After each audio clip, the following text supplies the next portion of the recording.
This is your host, Vaughn Sigmund, and you're listening to the Business Mechanics Show on BBM Global Network and TuneIn Radio.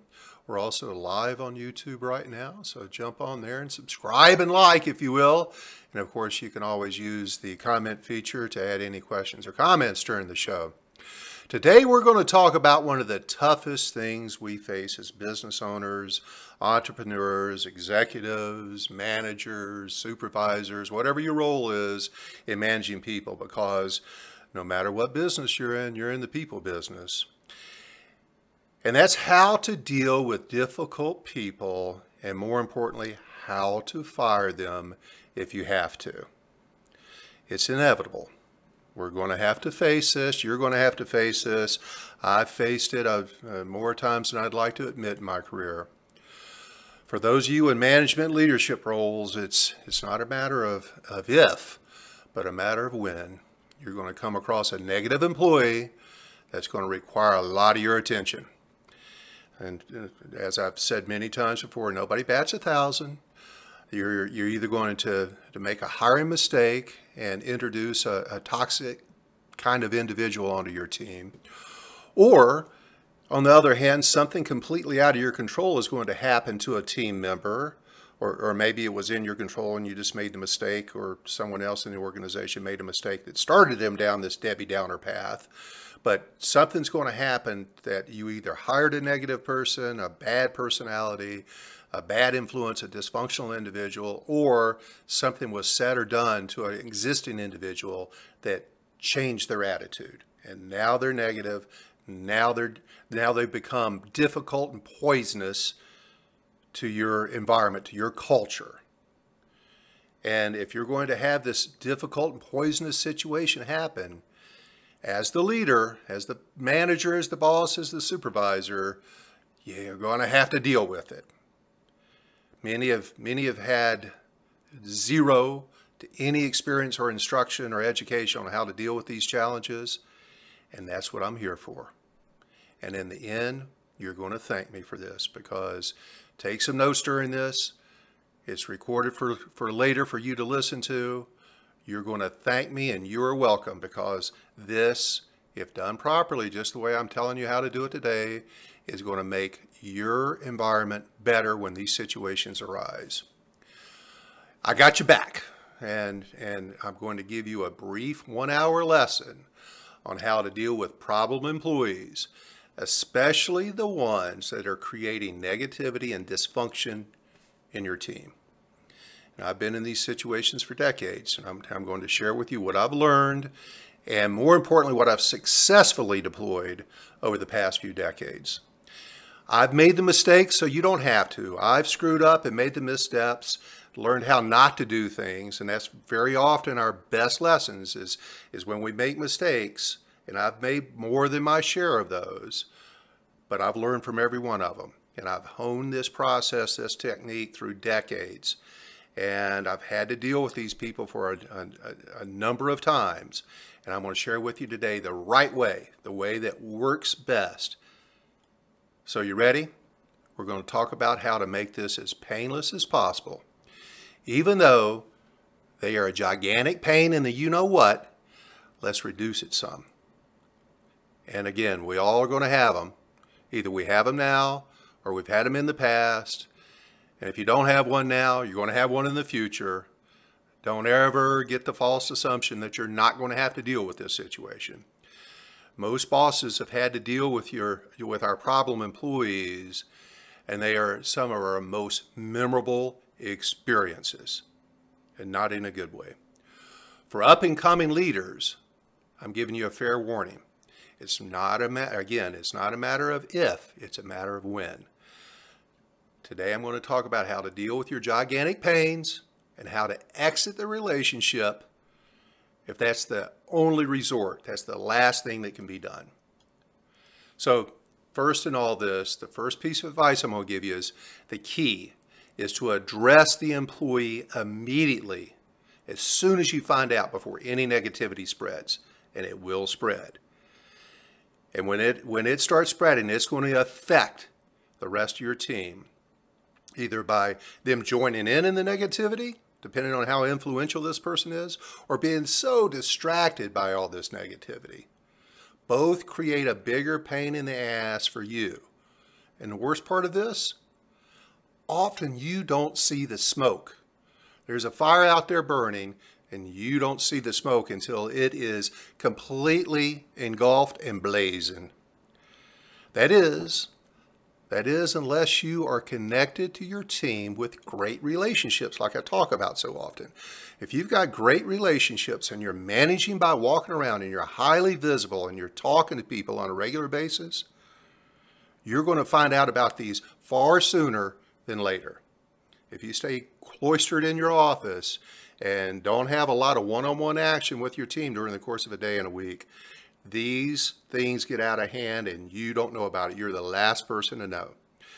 Now, you'll have to trust me on this. This is through trial and error and practice and learning on my own. These situations happen far less to the high-impact managers who are involved every day at the front lines. Doing things like, and I encourage this, having lunch a few times during the week in your break room. Sit down with your team and just have lunch with them. Be real, be open. Carry on some conversations about sports, not politics or religion. Go talk about their family lives, their weekends, whatever, but get involved with them. Now, I'm going to go off topic just for a second. Because of what I just said, if you're avoiding hanging out at work with your team, and there's a lot of people that have this block about doing that, and I'm saying at work, not after work. If you think that you being involved with them and talking to them about your life, letting them know a lot more about you, learning more about them in their life, and that somehow is diminishing your leadership, you're dead wrong. It has exactly the opposite effect. I've proven it 1,000 times.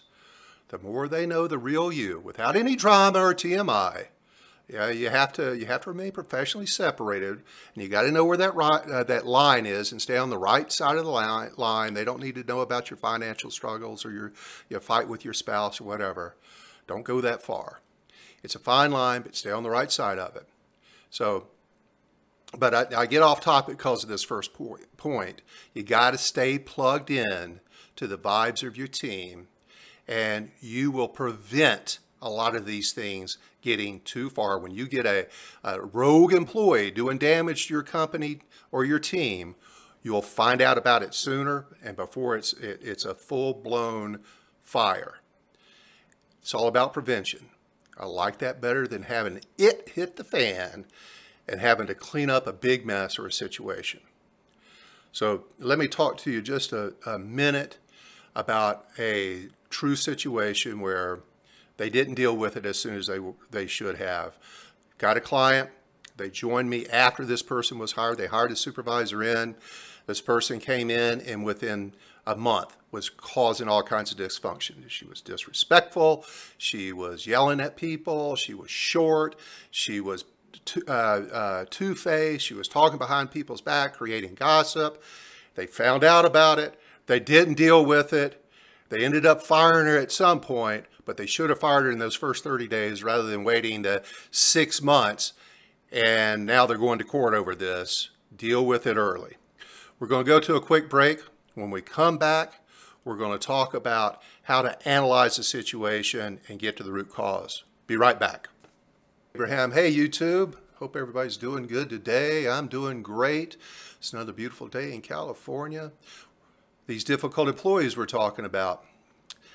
Wish we didn't have to, but we do. Now the key to all this is making sure we don't introduce them into our environments, into our cultures.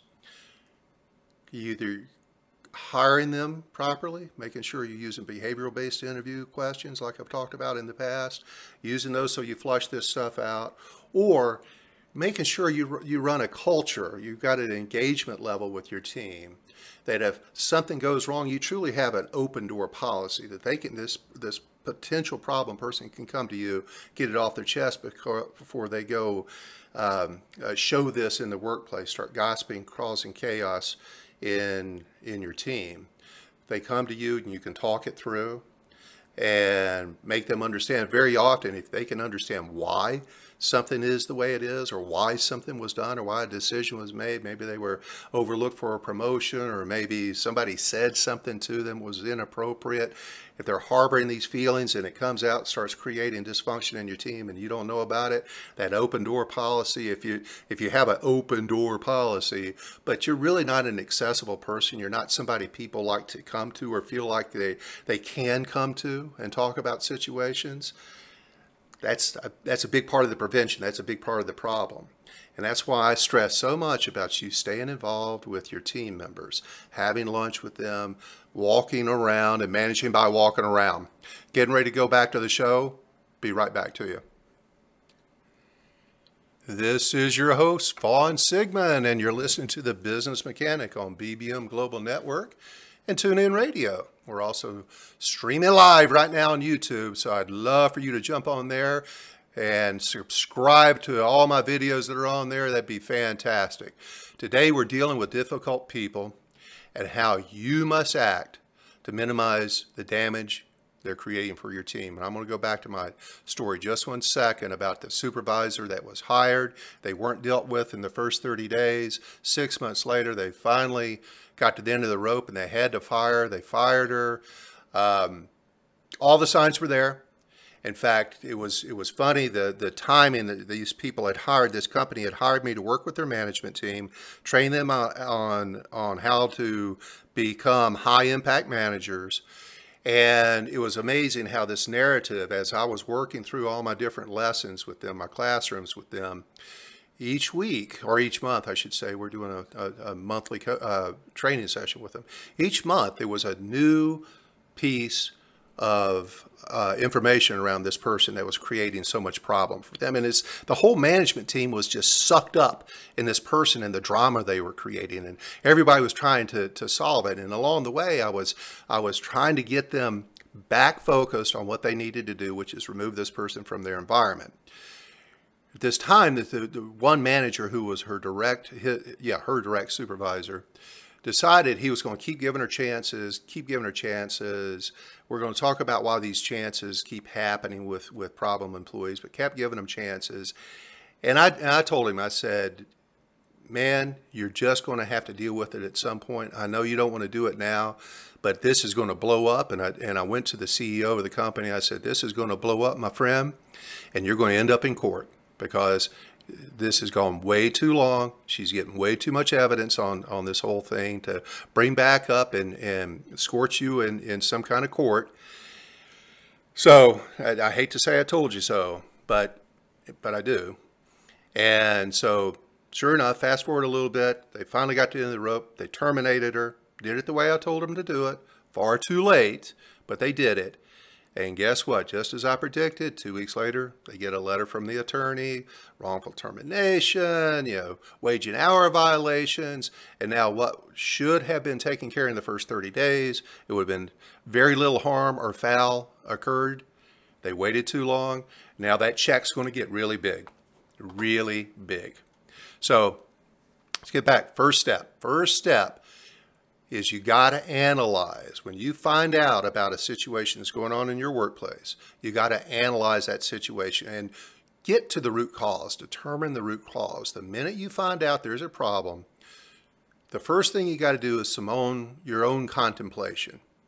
Or you got to think this thing through. Are there any outside influences causing this problem, this employee, to act more negatively than usual? Or has this behavior been present since the beginning? Part of your role as a manager is avoid creating a personal narrative. Don't create your own story.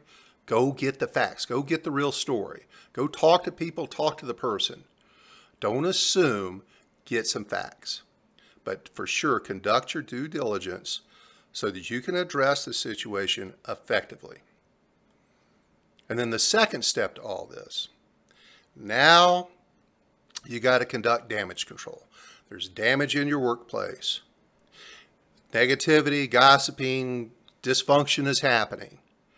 and you've got to do damage control. And for God's sakes, the most important part of all this, and we're going to get into a little more detail on this, is you got to document. You got to write stuff down. You got to capture details on all this. But before we get to that, first step, take action. Your team is counting on you. Remember, as I've said before, they're constantly scoring you on your leadership ability. They know what's going on every day, believe me, and they know whether you're dealing with it or not. And if they see you taking appropriate action swiftly, well, you're going to score big leadership points. And if they see you taking a passive approach, well, you're losing points big time. And like in the story I was just conveying to you, this problem will not fix itself. No matter how optimistic you are as an individual, you're going to have to be very rational and realistic. These problems rarely, if ever, fix themselves, but sometimes they do, and we're going to talk about this. But this, in the end, is one of the more difficult and dirty, unpleasant jobs that all highly effective leaders must face. And always keep in mind that our tendency, most 70% of managers really avoid having these difficult and candid conversations, and this is all out of fear or false expectations appearing real. They're afraid of confrontation, they're afraid of a big blow up in a fight, but that's really just a big myth. It rarely, if ever, happens. In all my years, I can count on one hand how many times a candid, honest conversation that included facts, specifics, went horribly wrong. Now, I won't kid you. It happened a few times, but it only taught me how to do this first point properly, which is get the facts and understand where all this is coming from. If you do that well, and it's highly, highly unlikely, this will end up being a big blow up. But even if it is, even if it's going to be a blow up, you have to do it. That's part of what we've got to do as leaders. And the faster you get this dealt with, the more leadership score points you're going to get. You have dozens of people counting on you, including the problem person. Yeah, you owe it to them. In almost every case that I've sat down, they've appreciated me letting them know where they stand. You've got to be candid and honest with them. Often the action you believe for yourself that is most painful or difficult, what is going to be most painful or difficult for you to go take action on is exactly the approach you're going to have to take. And the more you take action and face the situation with courage and confidence, the more comfortable through time you're going to be in dealing with these situations, these folks in the future. I was there many years ago. I got over my fear by just facing it and finding the right way to doing it. And once I did it the right way, I never feared it again. I'm giving you the right way today. But it's practice and practice. And I hope you don't have to do this a lot in your career, but just don't avoid it. Face it, confront it, deal with it. You'll find that many of your problem employees don't do this intentionally. They just don't realize they're doing it. However, not all are like that, and those are the ones we want to avoid. Sometimes you just have a personality that's so bad and negative, it's never going to change, and they're the only ones that can change it. So we'll talk about that more after we come back from break. We'll be right back. Hey YouTube, how are you? I'm back. We're in our second break here on the radio show. I appreciate you joining me today. I see you guys out there, and I appreciate you joining me today. It's deeply appreciated. So back to these problem employees, talking about personality types. I can tell you I've had many people come to me that just had misinformation. They were all worked up. They had a big problem. They were PO'd about it, and this had become this big deal. And I sit down with them and listen to them, have them get this off their chest. And as soon as I understand where their negativity is coming from, very often I can explain to them why that decision was made, why that situation occurred. And it's like, it just lets the air out of them. and they go back out and they're productive employees again. That happens probably 30 to 50% of the time, depending on how good a job you're doing of bringing people into your company, how good a job you are in hiring and onboarding people. But I got to tell you, sometimes you just hire a bad seed, and this is generally the scenario, in that you instead of going through a behavioral-based interview, you get this blind spot in your vision based on a resume, that your hiring experience. Your hiring experience is going to be the perfect person because they look that way on paper.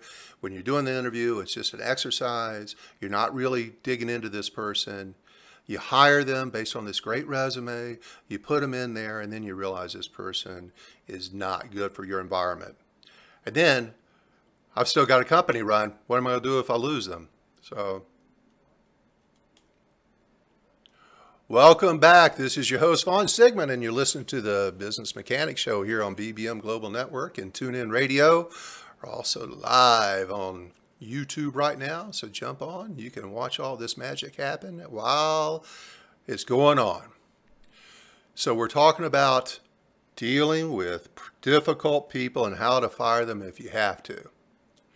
So we left off before we went to break. Sometimes you have a personality that is just so bad, so negative, that there's just no changing it. You'd like to change it, but you can't change it. You might as well tell them to change the color of their eyes, because they can't do it. They have to change it, and very often they can't. That's just the way they are. You just hired the wrong person into your culture. And if they cannot, and many can't, you're going to have to deal with it. But more importantly, you got to let them know, when you sit down and start discussing this with them, that they're on the clock. They're on the clock for improvement, and you have it documented. Yeah, we're getting to that documented part now. It's such a useful, slightly subtle, but very powerful tool. Many small business owners, small businesses do not deploy this tool. I'm telling you, huge mistake.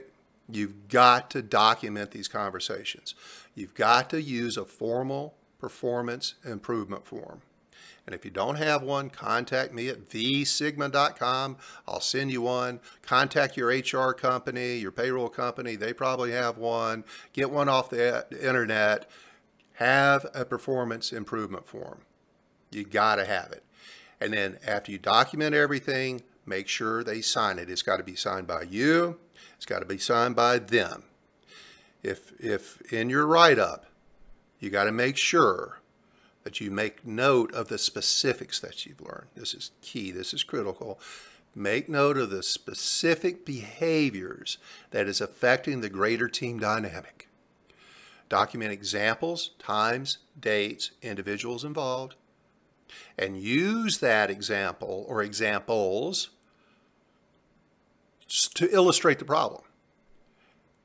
And make sure you do this in the very first documentation.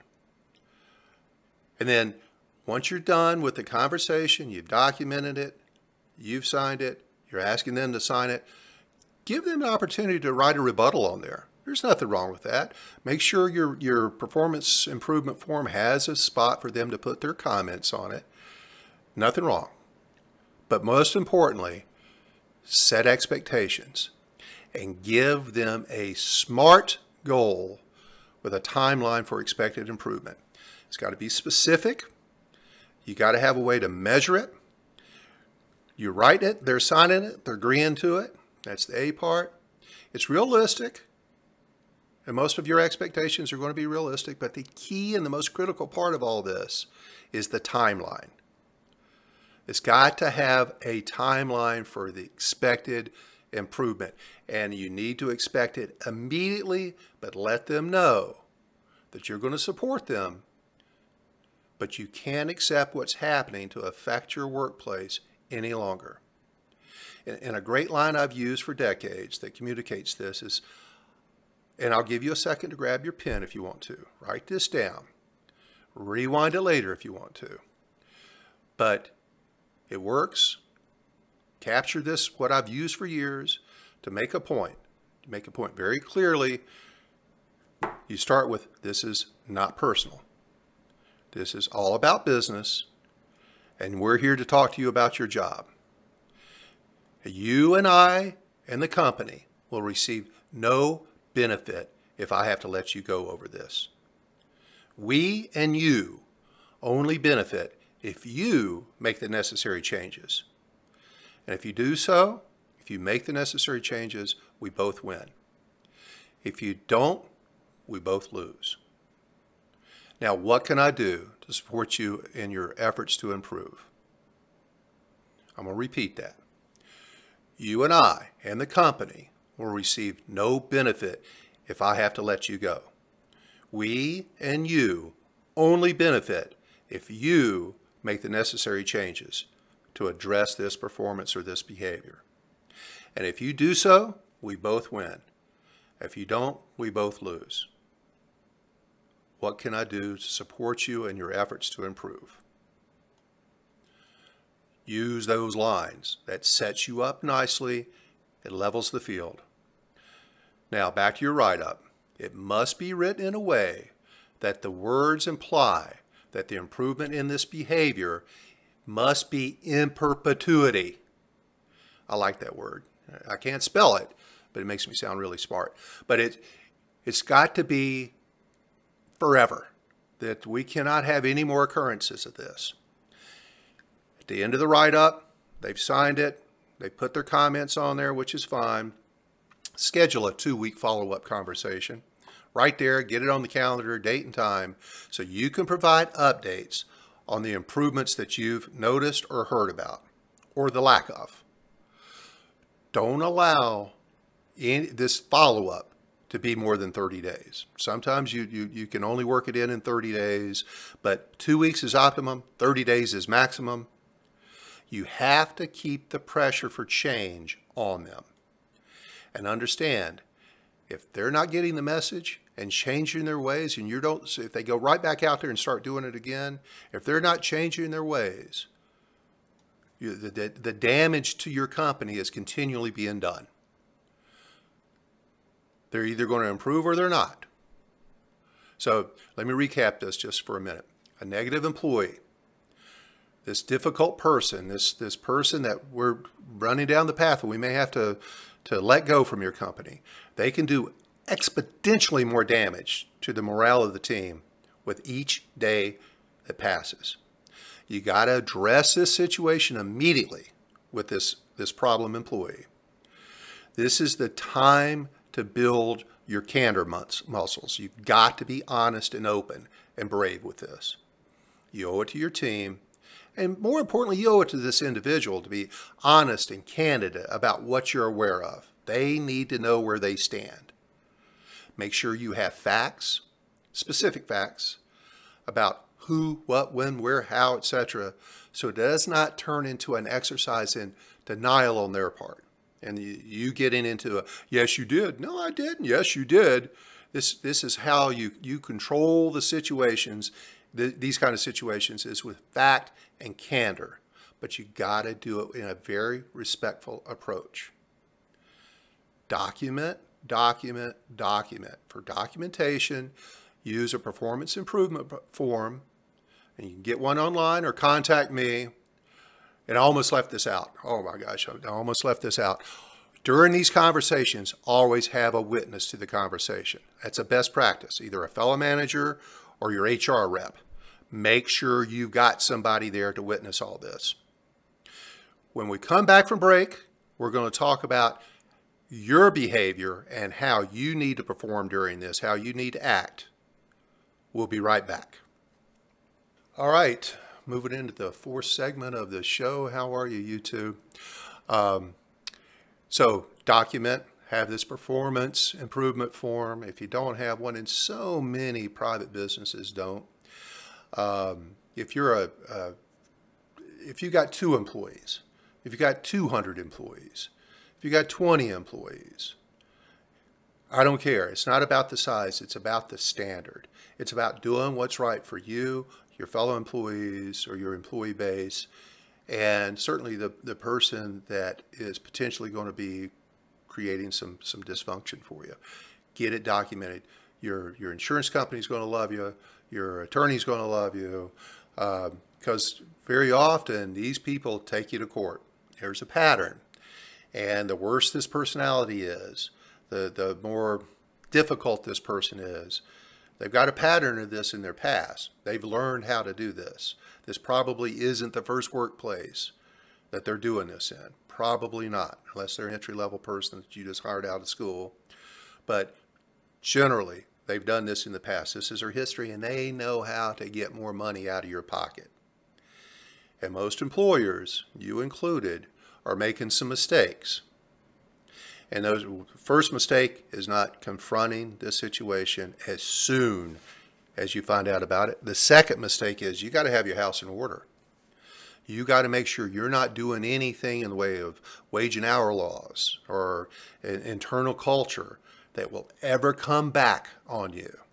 Whether it's loose lips and a bad environment, the way people talk in your workplace, whether it's wage and hour, paying overtime, meal breaks, whatever that is, you got to have your house in order. That's a whole nother subject. We'll talk about that. I'm going to bring on an HR attorney or employment attorney very soon as a guest, and we're going to talk about some of this. Spencer Hamer's his name, and he'll give you some great lessons on how to keep yourself out of court, and more importantly, how to keep money in your checking account. No, I'm not hearing you. Hold on. Can you hear me? Okay, I can barely hear you now. I'm just going to go back to the show, right? This is your host, Vaughn Sigmund, and you're listening to the Business Mechanic Show here on BBM Global Network and TuneIn Radio. We're also streaming on YouTube right now. Where we left off for break, we talked about modeling the expected behavior, and we're going to keep on talking about that. You're going to get set up here if you're not careful, because you're going to be a little emotional, and this employee very often knows how to push the right buttons, and you cannot let that negative employee drag you down. Lead by example. Avoid the workplace gossip. Avoid workplace gossip about this employee, because most of your employees are going to know something's going on if you're dealing with it. And this employee may get hot, or they may go into attack mode. That's a characteristic. Be careful when that happens. It's probably not, but when it does, be prepared for it. And it's easy to lose your cool sometimes with these people and these situations. Now, everyone needs to vent. They should have the opportunity to vent a little bit. But your role is to set the tone for a positive environment and a positive conversation while actively resolving the situation. Don't let them bait you into getting emotional. Go in there with this in mind. You cannot let them drag you into the filth and the mud, because they're going to bring it all back up. However you react to this, whatever you say, whatever you do, they're going to document as much as you are. They're smart about this. You got to be careful. They're going to bring all this back up at an unemployment hearing, and they will. So be very careful. Now, I want to tell another quick story that's going to set us up for the next portion of this. How not dealing with this. And this is a bit of an extreme example, but it's a true story. I was hired by a business owner who was an absentee owner, had a retail store. And she hired me to come in and help her figure out how to improve sales, improve profits. She was losing money. Sales year over year were continuing to decline. And she wanted some help and guidance from me on how to turn this business around. So I go in, do an assessment. Long story short, it all comes down. The person she has running this store is the wrong person. This person is negative. This person doesn't support the store. They care nothing about improving anything in the store. They're just not exhibiting good stewardship of this business. And she's killing the business. Now the problem is the business owner for years had not been following wage and hour laws and had not been paying this manager properly. So now this manager had this owner over the barrel. And because there was tens of thousands of dollars in overtime pay that this owner was very afraid of having to fork over. And so she held on to this person because she couldn't term him, because she knew this person was going to go and sue them for these back wages. And she simply didn't have the money to pay it. So instead of dealing with the problem, fixing her business, she stuck with the person. She stuck with this bad manager because of this threat and never dealt with it. The store eventually went out of business, not too much longer after she had engaged me. I'd gone to her and told her, this is the problem. This is what you got to deal with. There's nothing else wrong with your business other than this person. One person can kill an entire business. She didn't deal with it. She killed the business. Make sure you keep your house in order, folks. Keep those wage and hour laws on the up and up. So now you've had the write-up. You're out talking to them. You're now looking for improvement. And, you know, by the way, did anyone ever tell you that the management is just like parenting? Much like redirecting the negative behaviors of a toddler by praising their good choices, managers need to give positive feedback whenever they see their negative employee displaying a desired workplace behavior. Your part as the manager is to be manager, therapist, sometimes parent, but you're a full-time leader. And you got to catch them doing it right. Because if you really want them to change, you've got to notice that improved behavior. And this is where you're going to have to be very deliberate about making time and looking for the desired behavior. And for sure, don't ever think that one conversation is going to fix this. It rarely does. But once you've had the conversation, you're out there looking for it, also check with the team members or a member who brought this little gem of a challenge to you and take the temperature. That's another good feedback point on either the positive or the negative. If you hear positive, let the targeted employee know what you're hearing. Remember, you only benefit if they make the needed changes. Don't make this an exercise in how you're going to fire them. Don't start with that. Have a little bit of optimism, for a brief time anyway, about them making the necessary changes. You know, your first goal should always be for them to be successful, and you got to be sincere about that. But with the knowledge that if they don't improve, you're going to have to do what you have to do to protect your team. So moving on to the fifth thing. Know when enough is enough. You've gone through all this. You've gone through all this.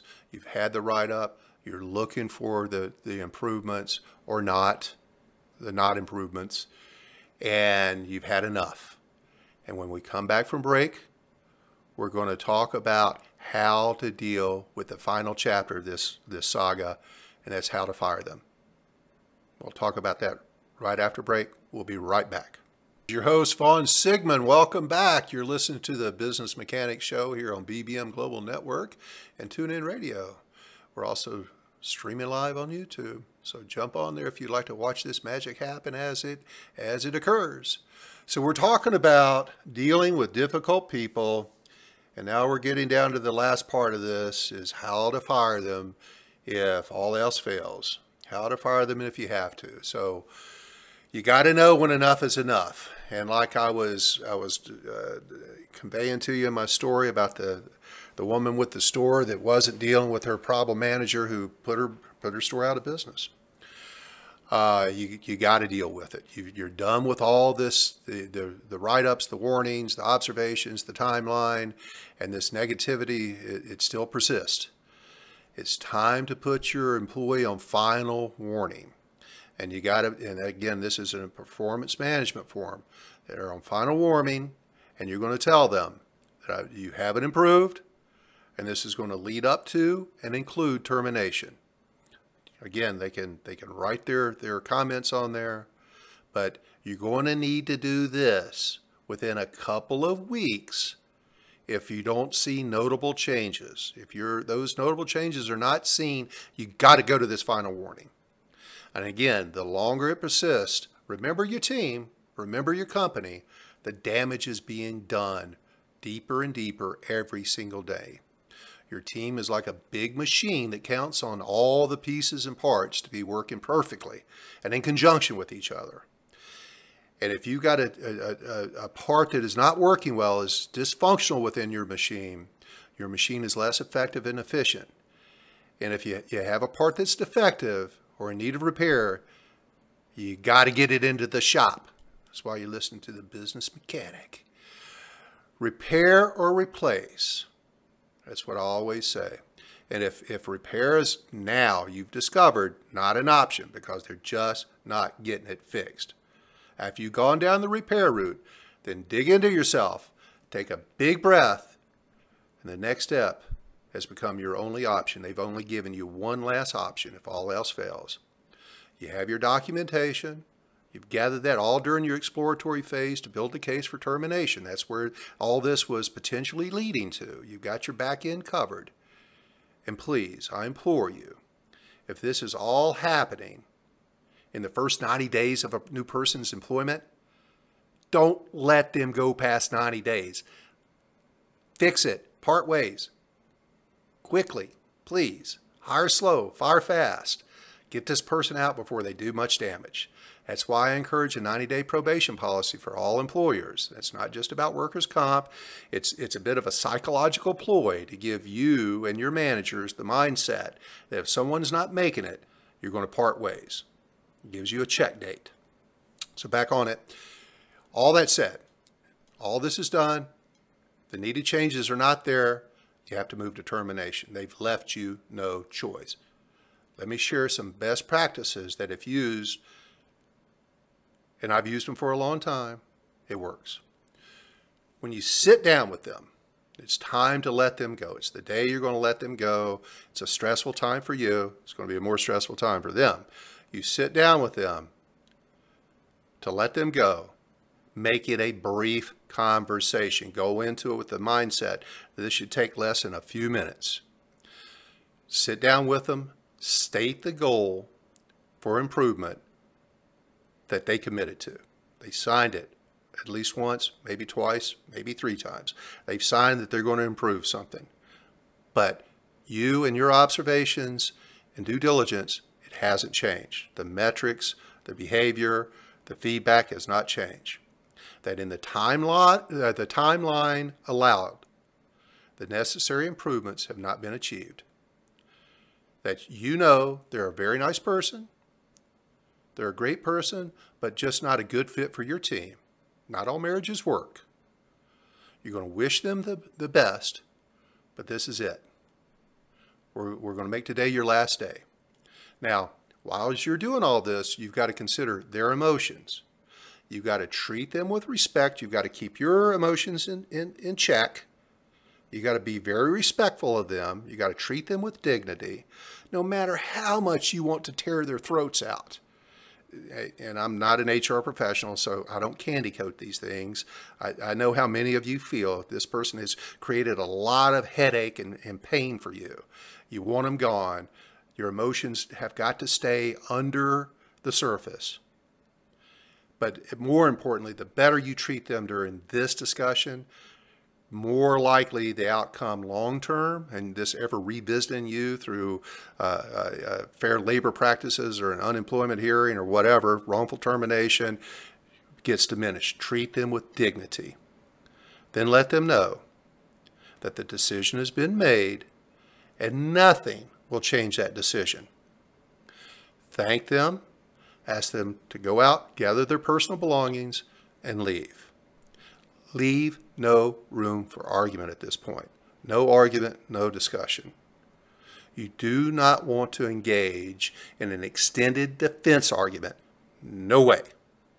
If they want to argue, and some do, not even if you've done the upfront part really well, and you've got the specifics, and you've brought those back, and you've got the statements and witnesses and all this, they're not going to argue much, unless they've got psychological issues, and sometimes you've got those people. But if they want to argue, most won't.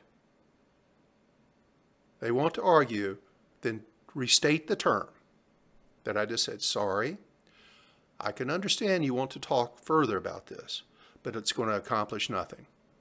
The decision has been made. It's a final decision. Again, make sure you have that witness with you. Be very careful here. Know that certain personalities during all this, and this is the beauty of the witness, certain personalities, they have highly selective listening skills.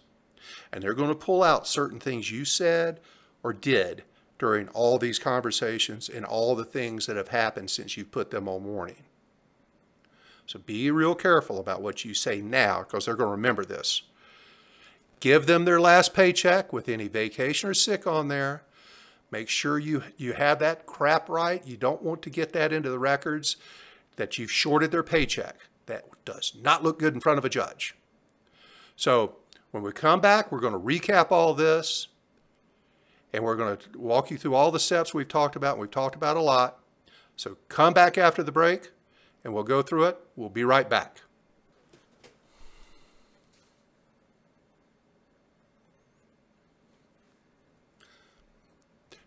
YouTube. All right, so we're going in the final segment of all this. I'm getting ready to recap everything we've talked about. Important stuff, especially this last part. Keep your emotions in check.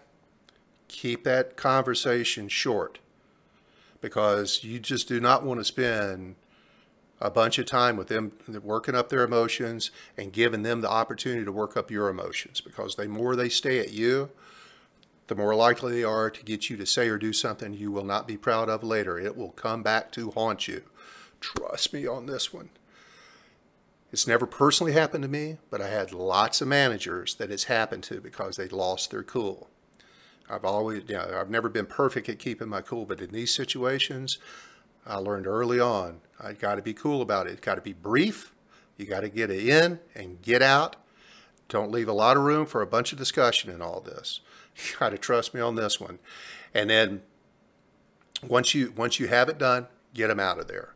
But I'm back to that make sure all of your house is in order. Make sure today, starting today, make a goal for yourself that if you've got any gaps in how you're enforcing labor law or policies or the environment around sexual harassment, bullying, fair wage and labor, all those things, if you got any gaps, get them closed up, because they at some point are going to come back and hit your checkbook. They're going to cost you money and a lot of pain and embarrassment. You just don't want that. Get your house in order. Getting ready to go back.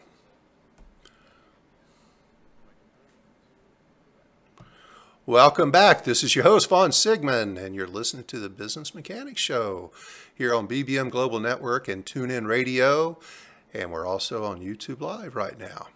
So we're talking about how to deal with difficult people and how to fire them if you have to. And now we've walked through all the steps. I've walked you through step by step what you're going to need to do. It's a lot in here. We've had a 1-hour lesson on how to deal with these types of employees. So let me go through and give you a recap. You got to be prepared. You got to be aware. You got to be prepared. When you find out about it, you got to act swiftly. And then the next thing, you got to, if you're not doing this today, please, by the end of the week, get this into your process. Get a performance improvement document and start putting things in writing. It's critical. It's a pain for you.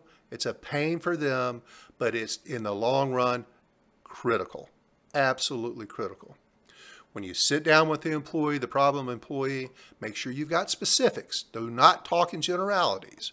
Give them specifics and give them a timeline. How soon you've got to see this improvement, and that you're going to sit down with them in 2 weeks and talk about it again, and they've got, and this has got to change, and it's got to change forever. You got to have this very candid conversation. You owe it to them, and you owe it to your team. This is where you got to be brave and confident. You'll be winning huge leadership and credibility points that will affect the long-term performance of your team, because the more they respect you, the better they're going to perform. And the last thing, learn from this. Learn what created this situation for you. Was it your hiring process? Was it your internal culture? Was it a bad supervisor that was over this person? Was it because something was said or done that shouldn't have been said or done to this person? And hopefully you can repair those kind of damages, but sometimes you can't. But I'm a big root cause guy. I'd like to get to the reason why rather than putting Band-Aids on things. I'm a problem solver. Learn from this and try to figure out how to prevent it in the future. What did you do wrong in the interview? What questions did you not ask that you should have asked and you will ask in the future to avoid this ever coming up again? What signs should you have picked up in that interview or in their first few weeks of employment? Or if you're out there walking around and managing like I encourage you all the time to do, what should you have caught earlier that you could have picked up on this and dealt with it sooner? Dealt with it before it had ever gotten out of hand. And then the last thing, you got to deal with the problem and you got to terminate them. And nobody likes to terminate. Many people hold off termination to their severe detriment. It's very expensive not to get these people out. It costs you a lot of money. It costs you a lot of damage with your team. You've got to be candid. 70% of managers dread having these kind of conversations. So almost 3/4 of everybody that's listening to this show, if you're a manager, a leader, an executive, a business owner, you dread having these conversations. But candor is your friend. Be honest. Be upfront. Be true. You owe it to them. I can't tell you how many people I've termed and they've gotten up and thanked me because I've been so honest with them. They appreciate that. I've had more people hug me and thank me than have ever gotten mad at me, way more. I'm a little shocked sometimes when a guy gets up and says, thank you for firing me, but I've treated them well. So that's it, guys. I really appreciate you joining me today. We'll be back next week, same time, same station. If you'd like to work with me, contact me at vsigmund.com. Regarding my high impact manager training, I can make you even better than you are today. Truly appreciate it, and we'll talk to you next week. I feel good.